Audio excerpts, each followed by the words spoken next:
Hello, everybody! Lock up your sons, lock up your daughters, set the stage, it's time for slaughter. I am, I don't know why I started it off that way. Obviously, I've been watching wrestling too much. But my name is... Weren't you playing wrestling last night? I was playing WWE 2K24. I'm actually enjoying that game, but we'll talk later about my addictions and also why I actually want to make a video on that game in particular. But my name is Matthew Tyler DeLeo, better known as SonicMTD, and I am joined, of course, by the Shadow to my Sonic, the Moriarty to my Sherlock Holmes, Harriet, aka Hecate. Hello. Hey! So, Harriet, this has been a long time coming. We need to talk. Well, no shit. Once you said Cyberpunk 2077, I just went, oh no. Yeah. So for the people that are watching this right now, so the Cyberpunk 2077 review is actually coming out the day after we record this. So immediately... Oh, it is. Yes, immediately I am going to have to work like mad to get this video up and done, so that way when the Cyberpunk 2077 video gets released, people will be able to click over to this, our discussion on the Cyberpunk 2077 review. So sorry. You should feel ashamed of yourself. I'm letting you know that right now. You're creating more work for me. I was like, oh yeah, what about this thing? And then you never said anything, and I was just like, did we forget about this? I had a feeling about it, right? But like, I was looking at you and I'm like, she's probably really busy. And then I looked over at my Facebook Messenger thing because I'm running around doing a million different things. I've got band stuff going. Yeah, I've got band stuff going on. This Sunday was the first time I did streaming since I worked for Mr. Beast, which we're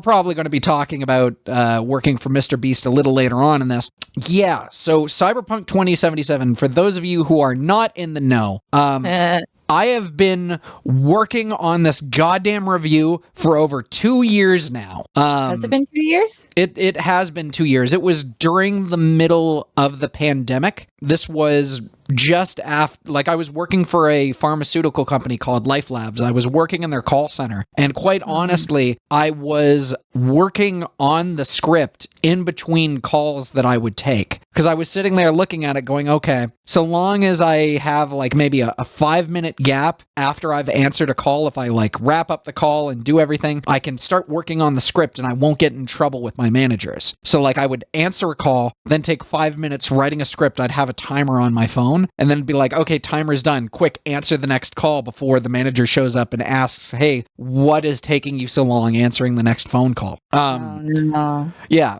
So when I had the save files, they were originally from like February 2022, right? So that's how long I was playing the game, was February 2022. And I was editing, I was working on it behind the scenes, but obviously the crazy hecticness of my work schedule, because during that time, you know, I lost the job at the call center just because my contract was up and they chose not to bring me back. So immediately after that point, I was frantically scrambling, trying to find any and all work, and it caused me to do odd jobs. So because of that, I was working jobs which completely took over my schedule, so I couldn't work on any of the video editing, any of the audio stuff. I was just tired, strung out, depressed, and I didn't have the ability to work on it. And then after I got, so this is once again, years have gone by, I started a job at the TTC where during my training, I was accepted to run a panel at Toronto Anime, or Anime Toronto. It used to be like DTEC. It was a convention that takes place at the same building they have, not Anime North.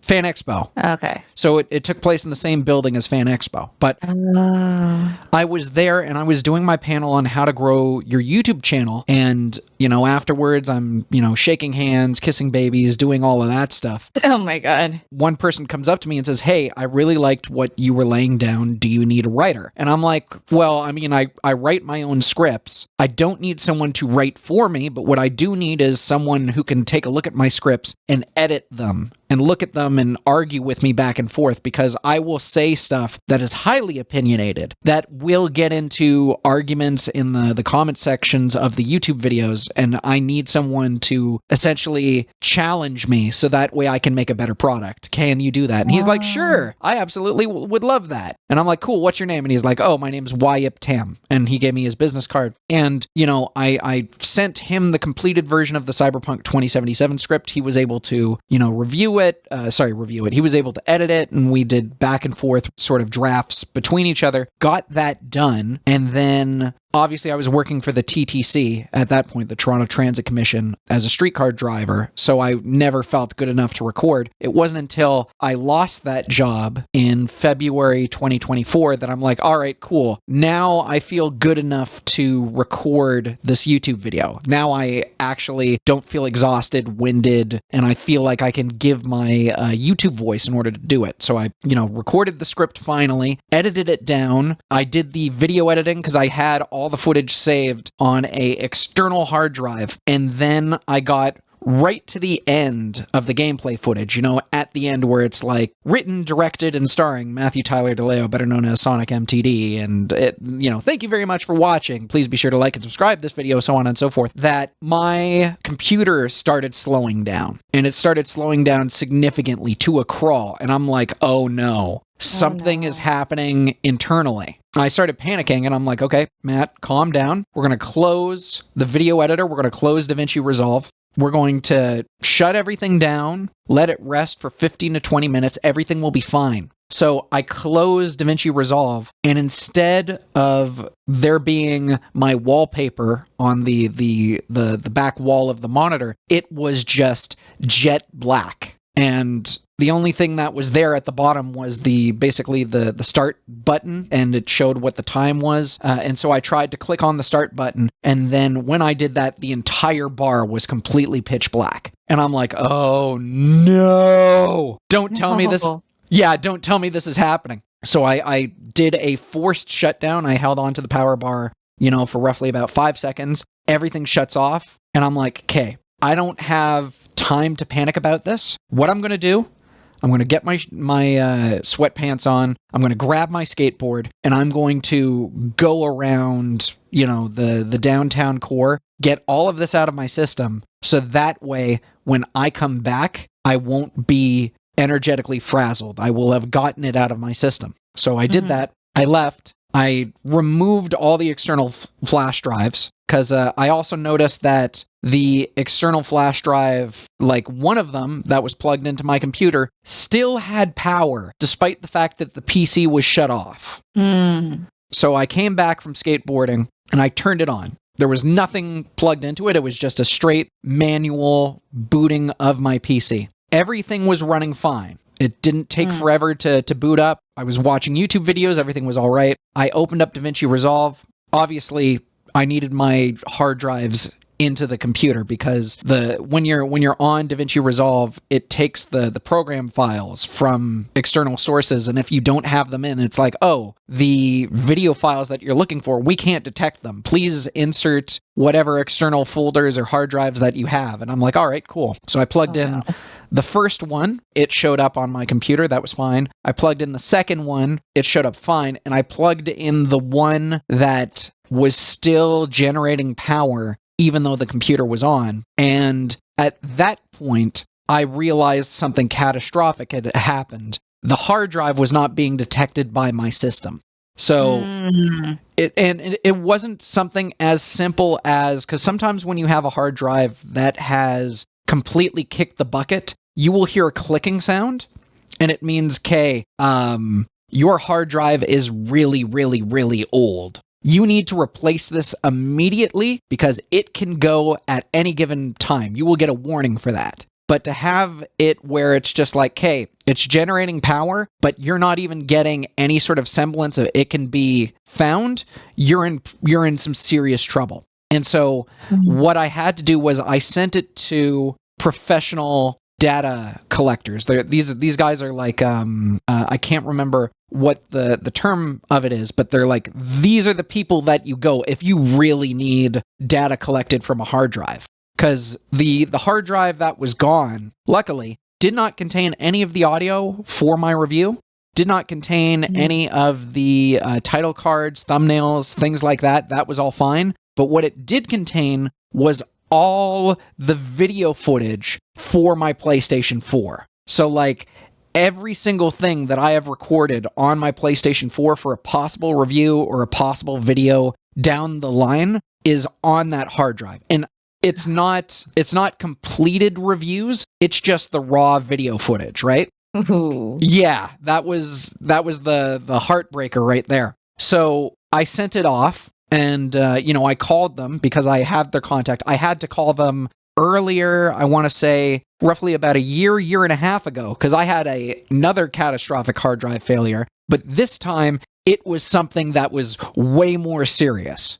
It was like practically everything. All the completed episodes of Always Right Reviews, the last recorded audio conversation I ever had with my grandma, like everything that could have gone wrong. The one hard drive that should not have gone did go. And luckily I was luckily I was able to send it off to them. They fixed it. By fixed it, they transferred all the files on that hard drive to another one, and that set me back over $1,000. And I'm just sitting there looking at it going, well, this is going to probably cost me $1,000. This is going to suck, but we'll do what we can do. And there is always a problem when you send it off to the professionals and then they call you on your cell phone and say, there's nothing we can do about this.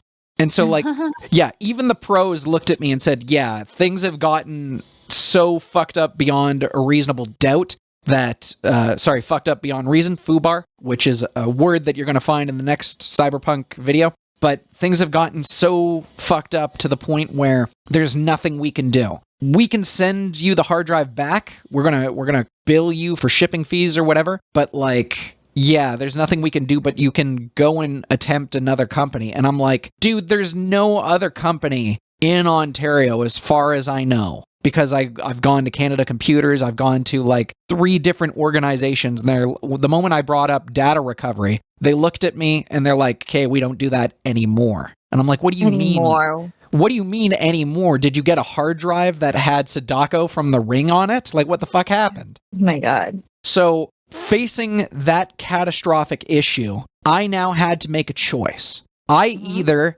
had to completely give up Cyberpunk 2077, like just say, okay, this is cursed, this is done, I shouldn't do this anymore, let's do something else. Or I can knuckle down, re-rent a copy of Cyberpunk 2077 from my local library, but understand that the version that I will be getting from the library is a far superior version from the one that I played in February 2022. Because when you have a copy of a game on the PlayStation, it will automatically update any patches or anything like that, right? Oh, so, yeah, and then you have to keep it at day 1 release, right? That's essentially what I did. You know, I was pretty much sitting there talking with Scott, my producer, also my roommate, about, you know, how am I going to be able to recreate the glitches and problems that I have from my original playthrough? Because what many people that might watch our series might not realize, you know, whether it's anime, whether it's video games, the very first thing that you and I do is we play/record our gameplay footage, or we will watch the entirety of the anime series before we even bother starting our script. And then once we get into the script writing process, we will have the footage, our gameplay footage from that time to be able to reference in our points. And then it just basically goes back into finding the archival footage where that specific thing happened.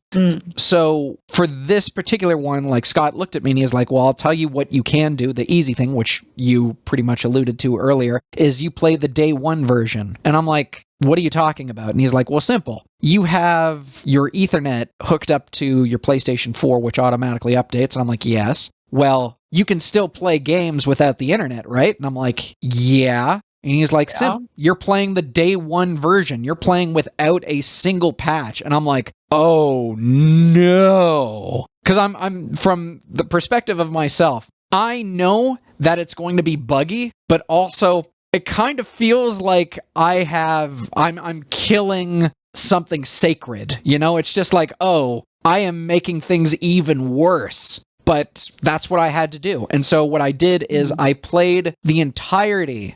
Well, okay, I'm going to add an asterisk to this. I'm going to play as far as the game would allow me before it gave me a soft locking glitch that can't be fixed. Mm. And then when that happened, I realized I'm like, okay, I can't play anymore up to this point. Might as well plug the Ethernet cable back into the back of it and then see if that fixes the problems that I'm dealing with. Turns out, no, it did not. So I was soft locked out of being able to complete the entirety of the story. But I had enough footage to be able to tell the tale that I had, and I was able to sort of do a compare and contrast between the previous version and the more up-to-date version. Like, if you were able to sit down, you would be able to tell the difference between, oh, this is day one, and this feels more recent when you watch the gameplay footage. But I'm going to straight up say it.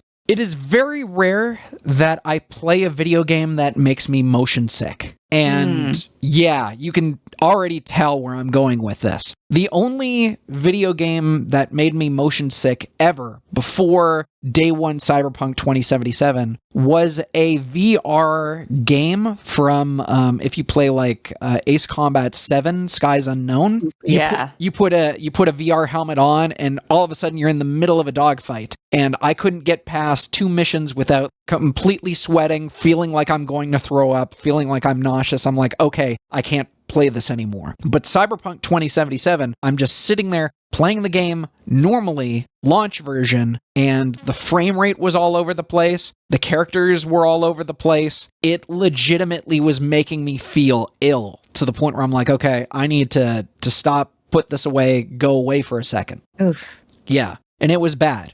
I might as well tell you about some of the bizarro glitches, bugs, and things that aren't really going to be addressed in the video, primarily because I just didn't really have an area to showcase it, or didn't really have a way of describing it where it would feel organic to throw it in there. So I showed the very first one to you when you showed up at my apartment, but there are parts in the game where you are entering a cutscene. You're entering a scene that you can't really control except for the right analog stick, which is like the camera, so you can take a look at the rest of the room or just inspect everything. But there were points where in the beginning of the game where your character shows up at a rock and roll bar called the Afterlife. Now this... Oh, that one, yeah. Yeah, this is the bar where anyone who's trying to become famous in Night City wants to be able to have access to this bar, right? This is where you can get jobs. This is where you can meet contacts. Anyone who is in this bar means that they are not necessarily a Night City legend, but they are on the way to making it there. And so you're there with your ally, your quote unquote best friend, Jackie Wells, who is sitting there at the bar, and, you know, he is, you know, full of piss and vinegar, and he's just like, hey, barmaid, what does it take to get a drink named after you? Because there are lots of drinks that are there. Like, there's Keanu Reeves' character, Johnny Silverhand. He has a drink named after them. And they said, well, what you got to do is become a Night City legend. And what usually happens in the world of Cyberpunk is, in order to become a Night City legend, you have to do something astounding, and then you have to die. Oh, how fun. Yeah, it's a very bleak dystopian future that they live in. But, like, he's just like, well, you better take notes because I'm going to hit the big time eventually. You know, my name is Jackie Wells. I'll take, you know, a little bit of rum and habanero sauce with a splash of love or something like that. And that is how this scene is supposed to play out. That is how it normally is. Decent banter between Jackie, an NPC character who will eventually give you a mission down the line, and you occasionally interjecting and talking back and forth. Here's the problem with this scene on the day one version that I was playing. They did not render in the NPC. And so, and it's not the fact that they didn't render in her character model. They didn't even render in her dialogue.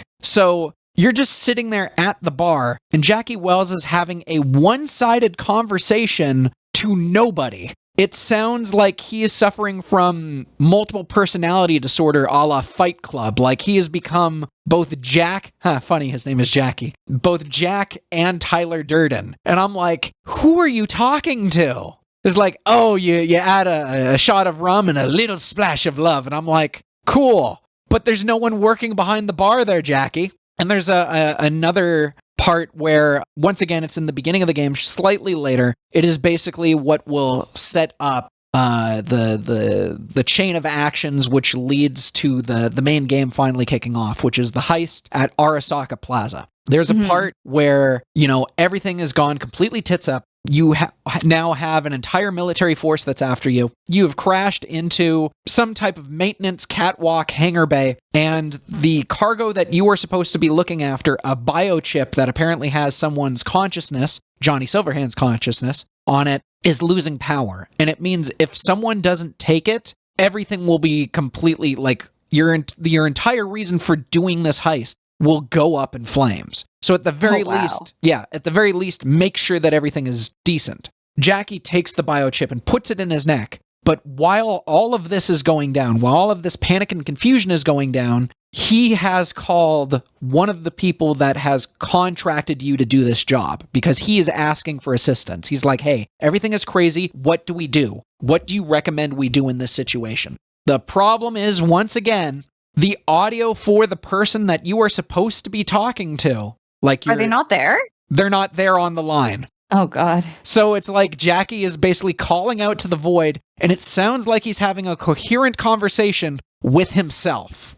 Oh, Jesus. Once again, it feels like you're watching Fight Club from the perspective of a random passerby. It's just like, dude, I think you're suffering from cyberpsychosis. There is something that needs to be done here. Oh, my God. I know. And so I'm just sitting there. And the entire time I'm sitting there and I'm like, in the back of my mind, I'm like, this is gold if I can actually show this on my script. But the script was already written and I'm not going to do a crazy rewrite for that. But I'm sitting there and I'm looking at it, and like, while part of me is sitting there going, this is gold, another part of me is just really sad and disappointed that CD Projekt Red decided to get this game out the door. Once again, this game released in 2020. It's been roughly about, I want to say, 4 years. 4 years? Yeah, 4 years and some change. And the fact is that, like, the game is fine now. It's been updated. There are patches. There's a now new DLC that has Idris Elba in it called Phantom Liberty that I think, from what I've heard, is fantastic.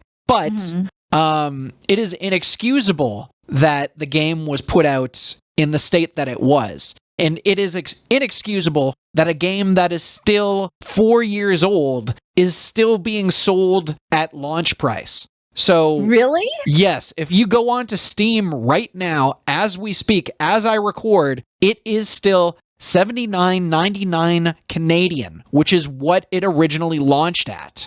And this is without any of the DLC. This is just the base game. We're giving Harriet some time just so that she can see it. They don't have the what? I can't find the original game. Hold on, let me see. It should just say Cyberpunk 2077, and then it'll show, like, at the bottom, it'll show DLC Phantom Liberty. I only found, like, Red Mod. Hold on. Your page. Oh, there it is. Yep. Why? Why is it $80? Why is it $80? Because this is kind of a dystopian hell that we live in.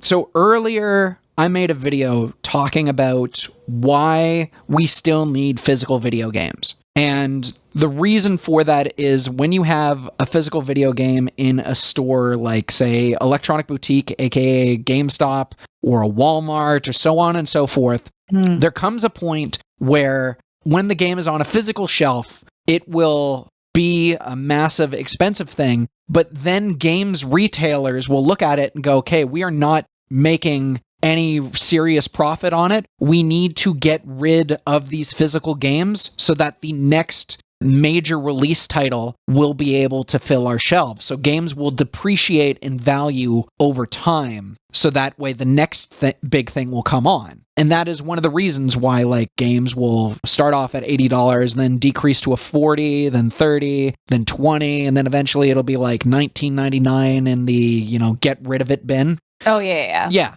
So that's one of the benefits of physical media. But Digital media doesn't function like that. Digital media doesn't have that depreciating value, right? So companies can perpetually leave it at the same amount of money. Like, and don't get me wrong, Cyberpunk does go on sale, so I want to at least be fair by that. Like, if you are to check on Steam on certain days, Cyberpunk 2077 will drop down to maybe about like $40 or $35 if you get it on a sale day. Or if you went to GOG, Good Old Games, they had both the full base game Cyberpunk 2077 plus Phantom Liberty for roughly about, I want to say, $60 plus tax or so. But the fact of the matter is that a game that came out 4 years ago is still being sold at its launch price. And the fact is that it perpetually will do that despite the fact that it was a broken, buggy mess, despite the fact that the PlayStation Store started taking it down and offering customers refunds, which rarely happens. The only other time I think that happened was Arkham Knight, which was the Batman game, was released so buggy on PC that Steam was like, no. You have it, you get a refund. You should not have this broken piece of crap. So like the fact that Cyberpunk 2077 did that and is still able to sell at $79.99 is a travesty. I consider it a video game war crime. And the major True. Yeah. The major problem, once again, is with Cyberpunk 2077, and I mentioned this when I'm editing and making the video, is that the developers, the low-level developers who are working on the game, who are actually like putting the time and effort into coding and recording and building levels and actually playtesting the game, did not want to release the game at the day that it was requested, because they're like, there's no way you can get this done without forcing us to do overtime against our will, without pushing us to the limit where we're doing basically like 11-hour shifts. We might even have to sleep. Yeah, nosebleed. You're basically sleeping over at the office. It's absolutely horseshit. But the people, like the main higher ups, the shareholders / managers, CEOs, they want to be able to get the game out by a certain time. They want to be able primarily, so if you are in game development, you want your video game to be out roughly by, I want to say, October, November, December, so that you can get the Christmas rush. Because Christmas has always been the biggest season for video game companies, toy manufacturers, you name it, to get sales in their product. So they're trying their best to get it up and ready by that point. And in order to get it up and ready by that point, they had to, once again, try to force people as best they possibly could. And I remember when the game came out, I did not get it at launch. Once again, I picked it up years later because, unfortunately, and this is one of the things I've learned as a games journalist, we are now, yes, I consider myself a games journalist, we are now living in a universe where just get it out the door, we will fix it later. And like the live streaming glasses things. Yeah, pretty much. It just escaped me. All right, never mind. Live service. There we go. Live service. Yes. Live service. Not live streaming. I was like, live something. Yeah, but like it's not even a live service model, but like live service does this all the time as well. But games, because of the creation of the online marketplace, because of consoles that are consistently needing access to the internet, developers have the ability to just sit there and go, okay, we will create this awful, bug-fixed, horribly play-tested version of the game, but it will be fixed as the months go on, because your console is connected to the internet. We'll be able to create a patch, which will then go make sure that it is fixed over time. And I come from the world of, Nintendo 64, Sega Genesis, PlayStation 2. Those were my consoles. And back during those times, we did not have the online internet for consoles. They couldn't patch something. You would go to a store, you would get physical media, and you would, like the developers would have to make sure that the game is not broken. Because if the game is broken, that means you're not selling it. You're not selling it, and all the money that you spent on these cartridges, on these CDs, will now be coming back to you, and there will be people there'll be so much lost revenue that you have. And video games, unfortunately, has now become this massive thing where, once again, it's just like, just get it out. We can fix it later, assuming that they have enough sales to fix it later. Because there are also some times where it's like, hey, we did not sell enough copies. We're just going to abandon this game. And so you have these incomplete games that are forever lost to purgatory, which I find, once again, absolutely disgusting. And one of the things that I had to look up, like afterwards, there was the CEO and founder of CD Projekt Red is a man called Marcin Nowinski, and he, basically was sitting there creating this video apology, saying, it was our fault, I take full responsibility, and so on and so forth. And I'm sitting there looking at him, and I'm like, I don't have sympathy for him. Like, I say in the video, it's like Marcin Nowinski should be reminded of this failure for as long as he stays in video games. Not as a means of bullying, but as a reminder of what happens when unbridled hubris fucks corporate greed in a Denny's parking lot. Wow, okay. I'm really good with writing barbs and things like that. And it's not just CD Projekt Red that is suffering from this. There are multiple video game companies, as we speak, that are suffering from the consequences of these actions. It started when they started shipping games out the door, and now it is finally coming full circle to roost. I don't know if you've been paying attention to video games right now, but Ubisoft, Montreal-based game company responsible for the Assassin's Creed franchise and Splinter Cell, is basically on fire right now. Ooh. Yeah, they are. I've been hearing that, but what's happening? There has been a long-standing issue involving Ubisoft. Primarily, they have had a system of games that are very, very formulaic to the point where everyone refers to it as the Ubisoft open world sandbox because... Yeah. And eventually, there's only so many times you can create something that is similar before the well runs dry. You start exhausting your goodwill. And Ubisoft was starting to go down that rate. Give me a second. I'm now just very briefly. Ubisoft. Oh, no, you the... Yeah, but Ubisoft is basically dealing with years of doing the exact same thing over and over and over again, and their player base, their audience growing sick and tired of it. There has been innovation in terms of games like Ghost of Tsushima, but Ubisoft is now releasing Assassin's Creed Shadows, their version of Ghost of Tsushima, and people are just fucking tired of it. But there was a little bit of a backlash in regards to one of the player characters called, oh my god, I think his name's Yusuke?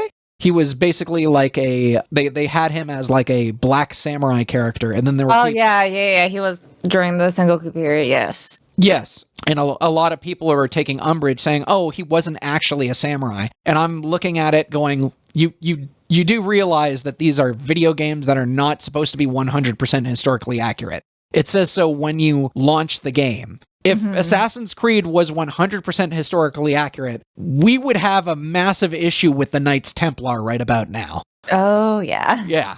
But there were problems with that. There was also, a lot of history ongoing in terms of the Yves Guillemot family, who pretty much run Ubisoft with an iron fist. And there was a lot of, throwing out low-level developers, trying to release buggy, unpolished games, making games horrendously grindy to the point where people would be more entitled to spend money so that the grind is less. So they are going the live service model. So all of this is now blowing up in Ubisoft's face. And I say this with the utmost respect because apparently Ubisoft has attempted to correct course. They released a new Prince of Persia, which according to sources like What Culture Gaming, apparently that game is fantastic. But it doesn't matter because people are now tired of Ubisoft's bullshit and are now moving away from it. The boat is sinking,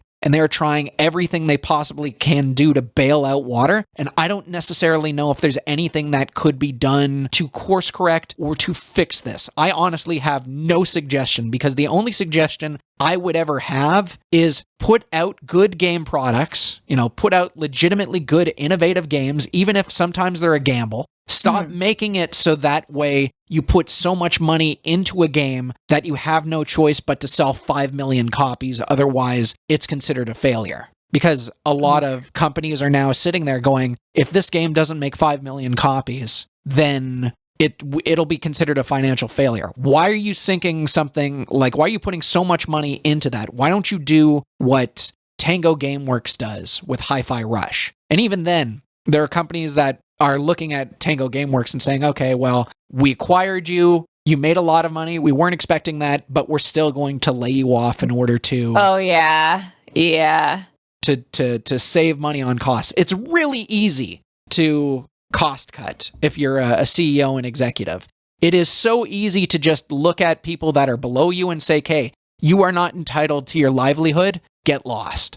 But the problem is that it is a short-term game for long-term consequences. Because now you have all these people that were in the games industry that have their entire livelihoods upended, that have done things like move halfway across the country or even to other countries to be part of this, only to be told, take a hike.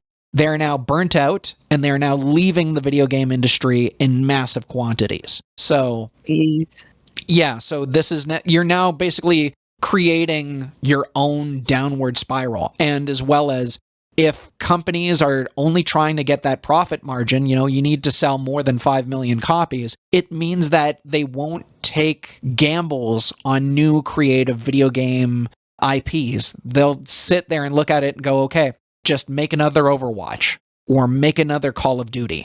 And this is now coming to roost full tilt, and is also one of the reasons why I've walked away from a lot of console games. Like, I will still play WWE 2K24, as I mentioned. I've been playing that a lot just to de-stress.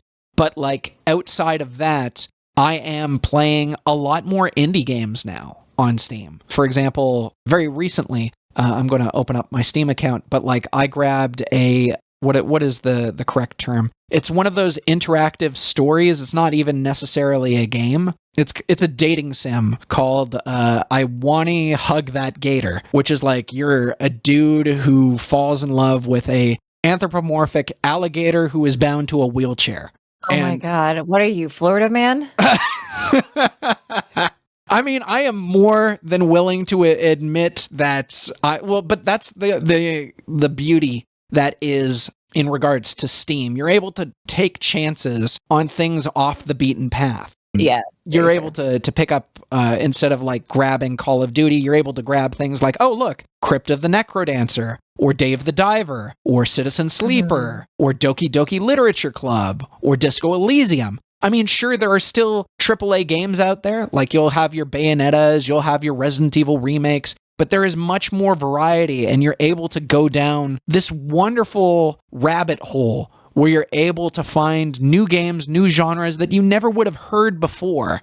And that's one of the reasons why I'm absolutely loving Steam. I will also apparently, my roommate Scott absolutely loves and cherishes GOG, Great Old Games, which will actually allow you to keep the games that you own, because with Steam, it is a lease, right? At any point, they can remove that game from your library, because there was a Tron video game, and they had anti-cheat software. Basically, it would detect if you have like mods or cheats installed and penalize you for it. Well, the company that made the game had a license for that anti-cheat software for only a certain amount of time. And when the license expired, rather than renegotiating to keep it up, they just decided to completely remove it from not only the Steam sale page, but also from everyone else's libraries, even if you have bought in the game. Wow. Yeah. So because of that issue, we're now once again living, and this is one of the reasons why I said why we still need physical games, is that we do not own the video games that we pay for. We own a lease. We own a lease that at any point could be taken from us, despite the fact that we have spent, time, money, and investment. Absolutely. I love Hi-Fi Rush. Hi-Fi Rush is one of the games that we are going to be making a future video of. But at any point, Microsoft, who owned the property at the time, they don't own the property anymore. Luckily, Tango Gameworks has been bought by another studio, which Hi-Fi Rush 2 is currently in the process of being made. Thank Robot Jesus. But as a result of that, like at any point, the stuff that you own can be taken down, and I am horrified at what the future holds. Because video games, back before it became this massive multi-million and now currently a multi-billion-dollar industry, was originally just small development teams. It's very much the equivalent of, if they were like big, they would be basically what we consider AA now, where you'd have a studio who'd have like a handful of employees that would work together to put together as best as they possibly could game. But it wouldn't be astronomically huge. It wouldn't be something that they're like, oh, make it as big as possible and we can sell it for as much as possible. It was more along the lines of, it was a hobbyist type of thing, where it's just like, where you could go in, grab it, you can enjoy your experience, and maybe a video game would probably be at most, I want to say, 30 hours of gameplay if I'm being accurate. Like depending on which console. Depending on which console. I mean, if you're playing, granted, I played Soul Calibur 2. The Weapon Master mode in that lasted me forever. The same goes with SSX 3. But like if you were grabbing like a story game, like let's say Def Jam Vendetta, you could finish that in about 9 to 10 hours. The same goes with most Splinter Cell games. Oh, okay, yeah. No, I played like Kingdom Hearts 2 and that was Oh, like yeah. Simple and clean, baby. I will casually say I've only played Kingdom Hearts 2. For me, that felt like a good standalone game. Like it is surprisingly so. Yeah, it's then I think I put in I actually put in 100 hours for Samurai Warriors 2. See, I know that there are people that absolutely love Samurai Warriors and Dynasty Warriors, and like there was a brief period of time where I've enjoyed it, but then there comes a point where the honeymoon period with me ends, and I'd say probably within the span of a weekend, where I sit there and go, wait a minute, the only thing that happens in this is I gotta button mash the square button, occasionally push the triangle button, and that's the equivalent of the gameplay. Yeah, it's my like, I don't want to think, I want to beat things up, I got pissed off at work today type of game. Yeah, for me, I wanted something a little bit more nuanced than that, although there were points where I'm just like, I actually legitimately care about the storyline for some of these characters. Yes. So like, it did have me from a storyline perspective, but like the gameplay was boring me. But like if I were to grab something like the Sly Cooper franchise, Sly 2 or Sly 3, I would be... Oh my god, I miss that. Right? You'd sit there and you're just Even though I suck at it. But it was such a great exploratory game, well voice acted. Like I never had any problems being able to switch, and even though like there weren't any trophies or anything, getting 100% on the game felt like an accomplishment. Like the same goes for the original Psychonauts, despite the fact that the meat circus was incredibly insane to play and things like that. But yeah, Steam and GOG, Good Old Games, at least is allowing me the ability to go down that rabbit hole and pick up games that I wouldn't normally play. Games like, for example, Pacific Drive, which I absolutely enjoyed my time with, and games like Disco Elysium, which once again does not work on console, really. I mean, no. I have it for PlayStation 4. It is a game that requires like a mouse and keyboard. You need a mouse. You need a mouse. Yeah. You need a mouse. But it also gives you the ability to break out the controller for games that do require it, like Hi-Fi Rush, like Hades, like Helldivers 2. Final Fantasy 16. Like Final Fantasy 16. Exactly. Yeah, but let's talk back about Cyberpunk 2077, because once again, that's kind of what this video is supposed to be about. I might have mentioned it before in passing. The video will obviously mention it, but I absolutely love the storyline. I love the presentation of Cyberpunk. Like, there were elements of a very good game in Cyberpunk 2077. Yeah. The problem is that it was rushed out the door, and it broke my heart whenever I'm playing the game, knowing that there were people there who did not want this game to be released in this state, but were forced because the higher-ups wanted to make that arbitrary launch date. And it is absolutely sickening that it was like that. I know it is not the developers, the low-level developers' fault. I entirely do blame the higher-ups, the people who should have known better.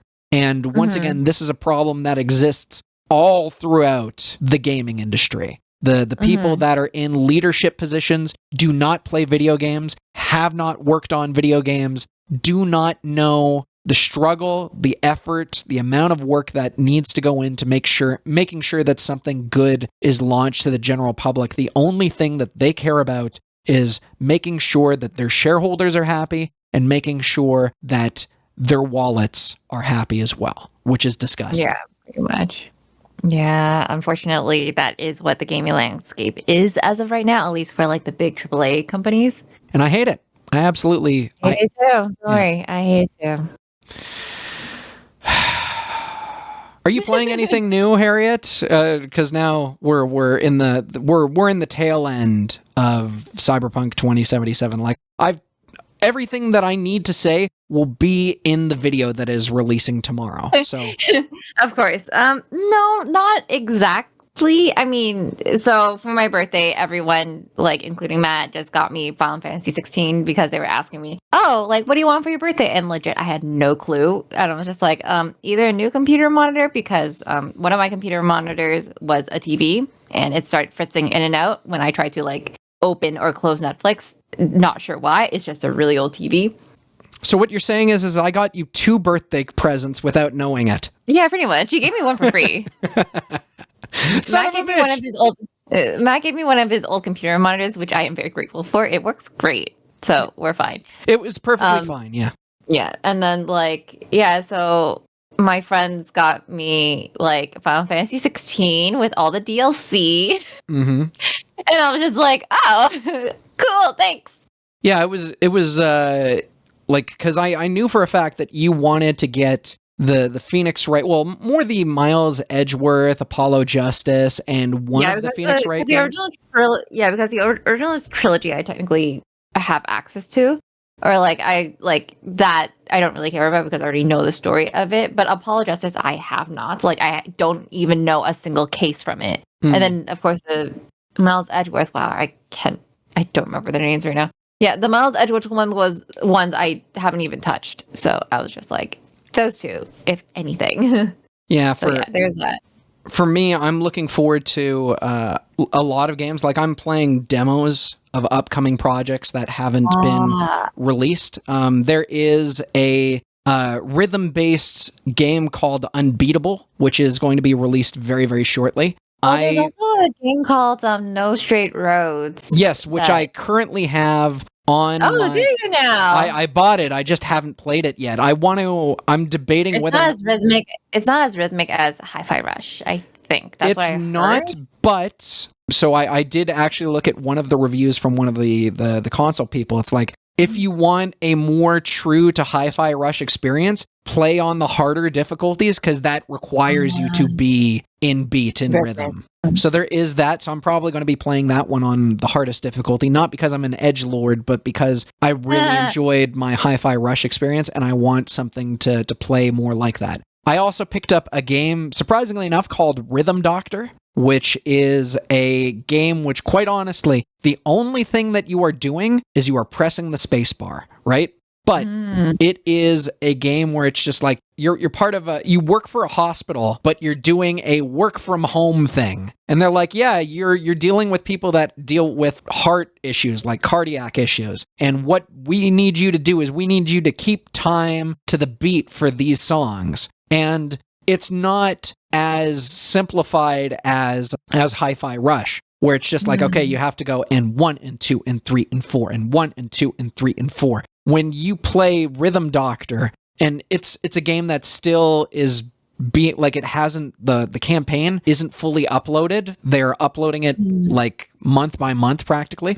But they're like, okay, here's one where it's just like, okay, and you can only press the space bar on the 4th beat. So you're sitting there going 1, 2, 3, press, 1, 2, 3, press. And then there's another one that comes in. It's like, okay, cool. Now you're going to have to figure out how to do it on the downbeat. and now you're going to have to switch timing and tempo for these songs. And there's one where you'll go into boss fights where... Oh, it sounds like what was it called? It was like a DS game, like Rhythm Heaven or something like that. Probably. I haven't played... I forgot what it was called. But they'll also have like boss fights, so to speak, which will completely shift up the game mechanics on the fly, and you have no choice but to do it. Like there was one, quite honestly, where I'm playing it and the beat is fine in on itself. I have no problems keeping time, but the game will start in full screen and then the screen will immediately minimize and it will actually move the game screen around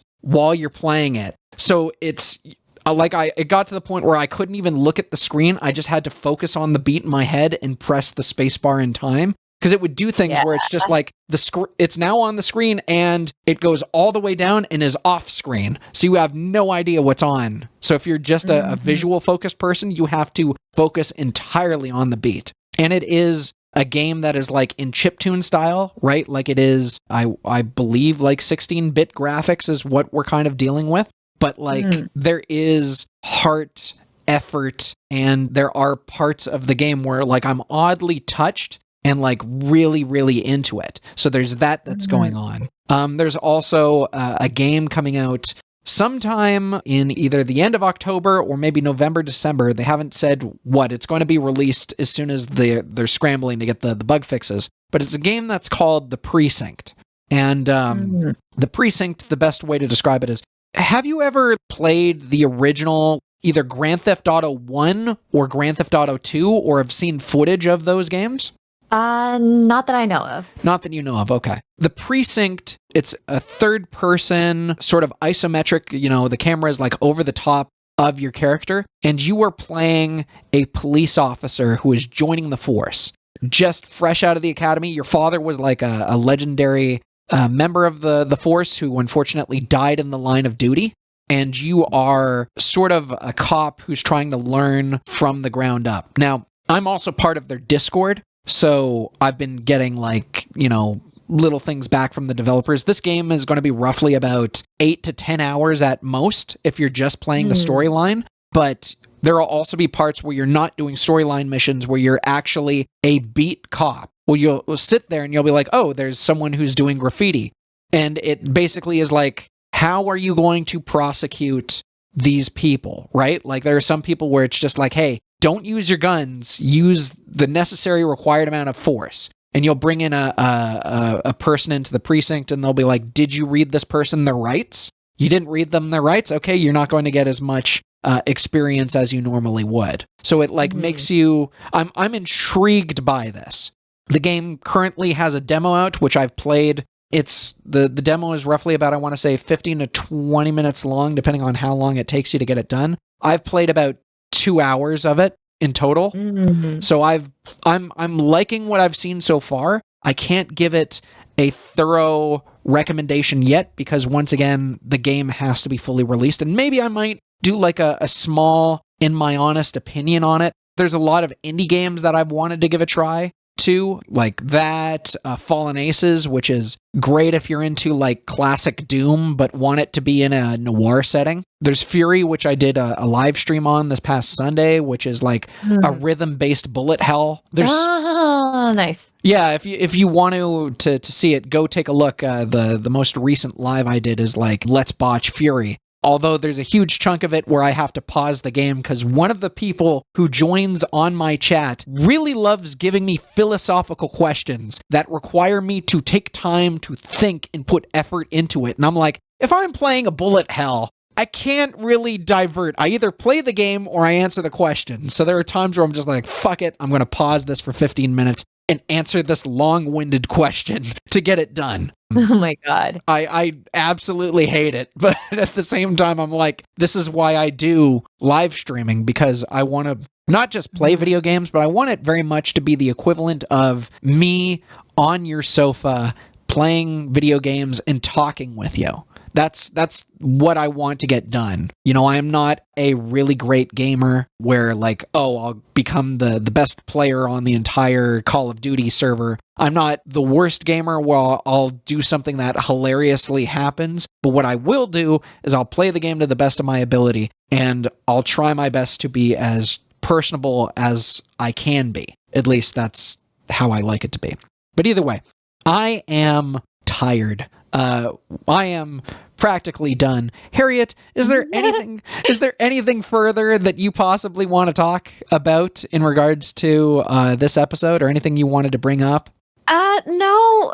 The only thing I don't know. I think from the stuff that you showed me, and like even stuff I've seen online of like Cyberpunk 2077, at least the day one release, I was like, wow, this is unplayable. Like I saw, when Final Fantasy 15 released in like 2016, 17, 15 or something like that. Like, yes, there were glitches, but it was like funny glitches, as in like it was just like graphic glitches, more or less. I'm not sure if it was unplayable, but like it was playable. It was a little bit wonky, and like you couldn't throw things. You couldn't aim. That was the thing. You couldn't aim, and that pissed me off. Yeah. But like I didn't get any of the graphic glitches. Some people did, and I think on the Japanese side they got more glitches than we did. So I went online to see it, and I was just like, oh, that's what happened. Yeah. But like it wasn't unplayable. That was the thing. Yeah, Cyberpunk 2077, there were points in the game where I'm just like, I'm not even mad, I'm just disappointed. And you know, because they were the same people that made Witcher, right? Yeah, these are the same people that made The Witcher 3 Wild Hunt, right? And that's one of the best games ever made according to popular sources. That game wasn't for me, but I still very much enjoyed the theatricality of it as a movie more than I would as a game, because the gameplay mechanics, I did not care for it. That being said, are you going to get the Sonic Shadow Generation? Maybe, because I've heard really good things about it. So I'm going to be completely honest with you. I had no idea about that game until today. Oh, really? I quite honestly, just before this podcast, just before I got in the shower, you know, I'm occasionally looking through memes or whatever, I'm scrolling on Facebook, and I saw one of Sonic and Shadow Generations, and it's basically showed the IGN score of 9 out of 10, and I'm like, oh, okay. First of all, cool that they've made this game, but an actually well-ranked Sonic game? Shit, maybe I need to give this one a try. So, you know, and especially if they're going to give it in high regards, because the thing about Sonic games, for those who do not play Sonic games, their controls as a 2D kind of adventure, you know, as a 2D platformer, were always fantastic, but their controls as a 3D platformer were spotty at best. Like, Sonic does not handle well when you bring him into the third dimension, where he's able to run more than just forward, back, up, and down. So the fact that they have this, maybe this is something that I want to take a look at. But for the time being, I have so many games that I can play and possibly do, as well as a upcoming video, which you and I are going to be a part of, based upon Link Click Season 2. Yes.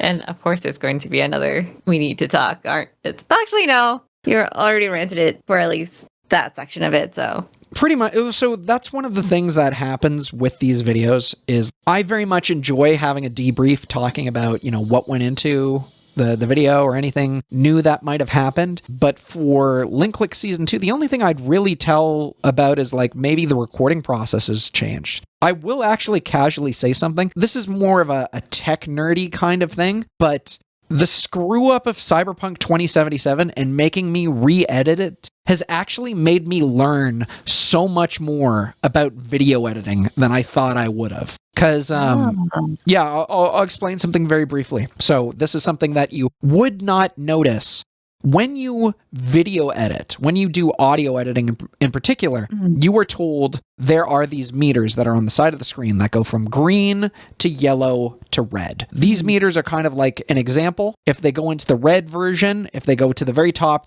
your audio is peaking, and basically you're blowing out speakers in people's eardrums. That's the practicality of it. And you're told, if you have anything to do with like audio, that you should put your music, your background music, in the green section that is there. You should put your dialogue in the yellow section. And if there are any sound effects, like a gunshot or a lightsaber or something like that, glass breaking, that should be in the red section. And I would always release those videos just like that. But the one thing that was never explained to me was loudness versus volume. And do you know anything about this argument or anything about this sort of discussion at all, Harriet? I have an idea, but explain it anyways. Okay. So there is a certain amount of loudness, of volume that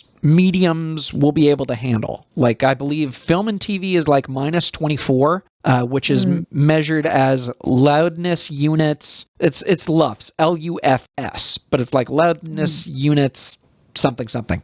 And I would edit my YouTube videos and I would get it within all of that, but I would just release it as is. I wouldn't realize what the loudness needs to be. See, after you edit your footage, that is, so when you've edited your audio, you've set where the dialogue is, where the audio is, where the sound effects are, that is known as mixing. Then after you have created your mix, you have to do what is known as mastering. And so where mixing is you're setting the volume for individual parts, mastering is you've taken that mix and then you've boosted the volume of everything till it gets to a standard of where it needs to be. So I was editing all of my YouTube videos. So everything from day one, so way back in March 2009, I was editing it to whatever the standard was on my software. So audio-wise, it was like GarageBand, and I think my audio was like at minus 24 LUFS. The thing is that YouTube actually has a higher standard of audio, whereas most film and TV is at minus 24. YouTube is at minus 14, which means that the videos that I had put out are actually mixed for something that is quieter or something that is able to handle that quieter loudness meter. And so as such, when I would listen back to my videos, I would have to crank up the volume and I would be very confused as to what am I doing wrong here? Because no one had told me what needs to happen in regards to audio editing. It was all very much I'm learning as I'm going along. You know, it's very much the Wild West. I went to school for media. I went to school for journalism. And I also went to school for a very basic media fundamentals course. But certain elements I'm learning as I'm going along. And eventually, in the middle of waiting for my video footage to render, I went over and I started looking at DaVinci Resolve video tutorials on like what does it take to edit audio or things I need to consider when editing audio. Because for me as a YouTuber, audio is the most important point of my job as a YouTuber, because not everyone is going to be watching the video. Someone is going to have this on their cell phone while they're cooking or while they're doing homework or something like that. They're not going to be focused on it. So you got to make sure that your audio is on point, which is something that I always hammer on when I do my presentations. And being able to learn that there is this next step that I had no idea existed, and finally learning that skill that I had, once again, wasn't aware existed, made me feel so incredibly happy and fulfilled knowing that my videos are now one step closer to being more professional than they originally were. It's one of those tech growy things. Once again, it's one of those things where it's just like you won't normally notice unless you are involved. And a good way to sort of understand this, if you go to any YouTube video, like any video whatsoever, and you're on the desktop version, because I don't know how to do this on your mobile device, but if you're on the desktop version, you go onto any YouTube video and you right-click that YouTube video, what will show up is a bunch of different options, but on the bottom of it says stats for nerds.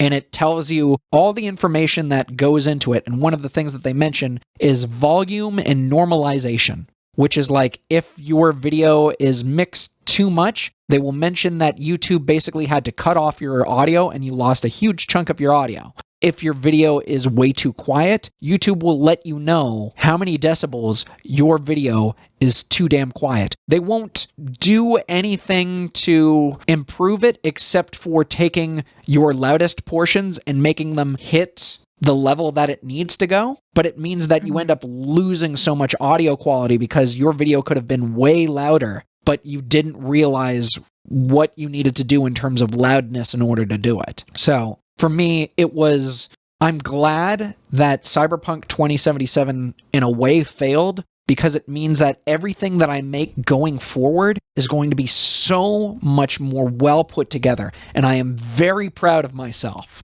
I say, nice. As I look at this podcast, which is now drifting into an hour and 16 minutes of us talking and realizing I need to get this video out there by tomorrow. So, this is I guess you would call me a masochist. Huh? Good job. Huh? Anyway, I am done. Thank you so much for watching, everybody. Hopefully this will be out at the same time that the Cyberpunk 2077 video will be. It will at least be out there at the same day. Thank you so much for watching. If you have anything that you want to talk or anything you want to ask about, I will always be around in the comments because, I'm terminally online. But my name is Matthew Tyler DeLeo, better known as SonicMTD, and I am, of course, joined by my sister from another mister. What is your name? Harriet.